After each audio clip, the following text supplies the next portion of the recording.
Hello everyone, welcome to helpyourmath.com. So this time our topic is piecewise function and finding values and graph of the function. Okay, so when you look at this function, so fx equal to 2x plus 3 and then 4x plus 1. So it shows that domain interval here. So this function case, x is less than 0, and this function case, x is bigger than or equal to 0. Okay. Then now, why it matters? Because based on the given input value, we can choose either using this function or this function. That's why this interval is very important. Okay. Then now, let's see. Okay, f0.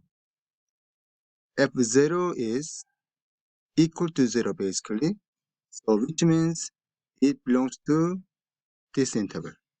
Because this interval is bigger than or equal to 0. Therefore, you plug 0 into this function basically. So f0 means 4 times 0 plus 1, so equal to 1. So f0 equal to 1. Now f negative 2.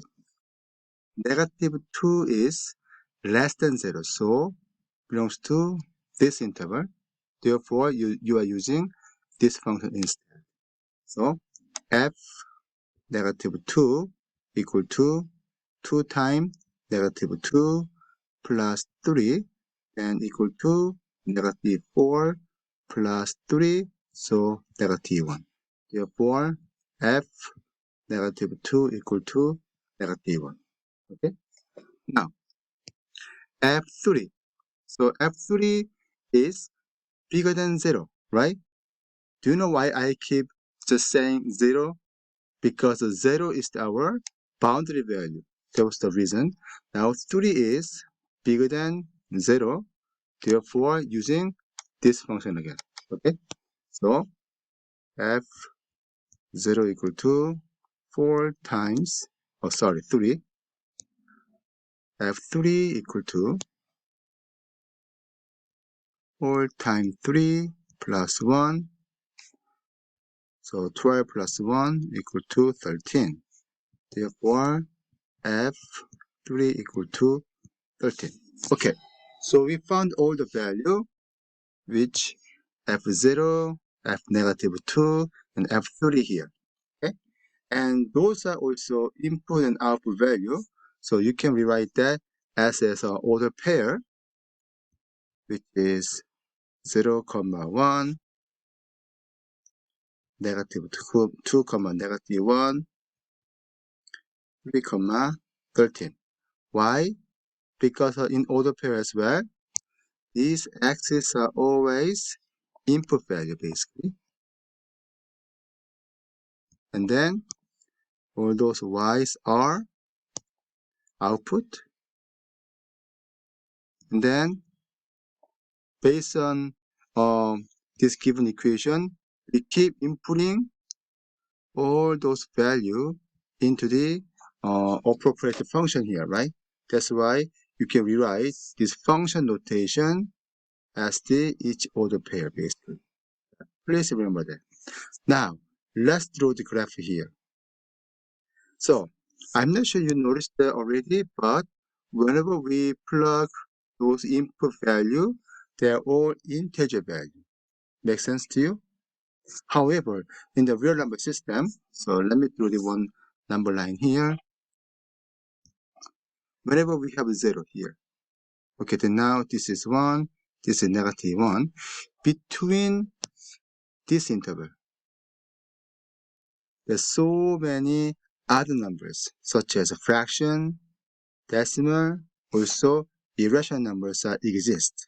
For example, maybe this can be 0.5.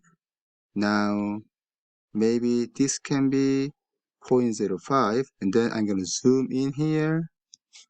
Then the 0 and 0.05. Then this become maybe 0.0005, something like that.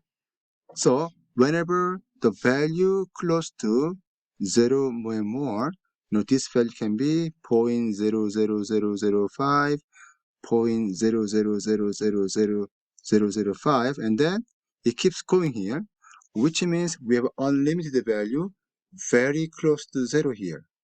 Okay, so the reason I'm telling this story, so even though this interval doesn't include 0 here, but we need to plot 0 so that we need to find out which y value the output value this function is approaching.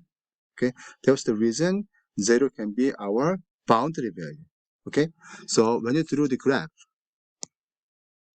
so I'm gonna do for fx equal to 2x plus 3, I definitely input 0 first because 0 is our boundary value. And then other value less than 0, but we have negative 2 already, so I'm going to put negative 2 here. Okay, you plug 0 into here, and we have 3 come out, and negative 2, we got already negative 1.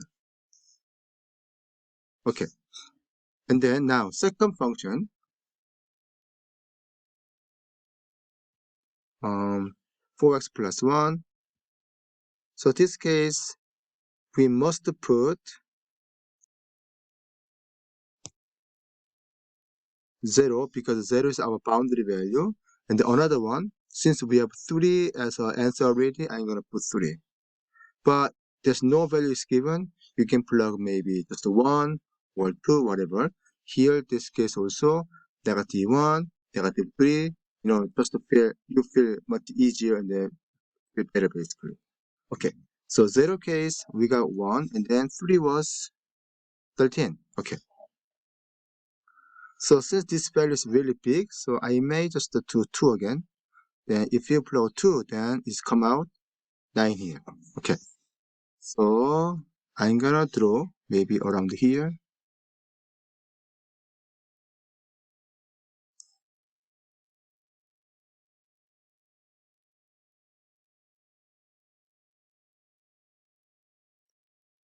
Okay. So the first function, 0 and 3, but it must be open circle. Why? Because this function doesn't include 0 here. So we have to exclude when x equal to 0 case. Therefore, I just make an open circle, and negative 2 and negative 1, so right here, and then you connect them. Okay. Second case, 0 and 1, 0 and 1. Now it is closed up because it includes 0 case anyway. And then 2 and 9, 2, 1, 2, 3, 4, 5, 6, 7, 8, 9 here. Okay, connect them.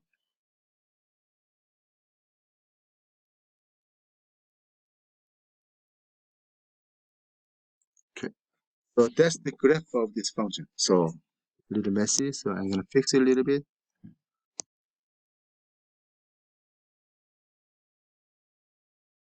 Yeah,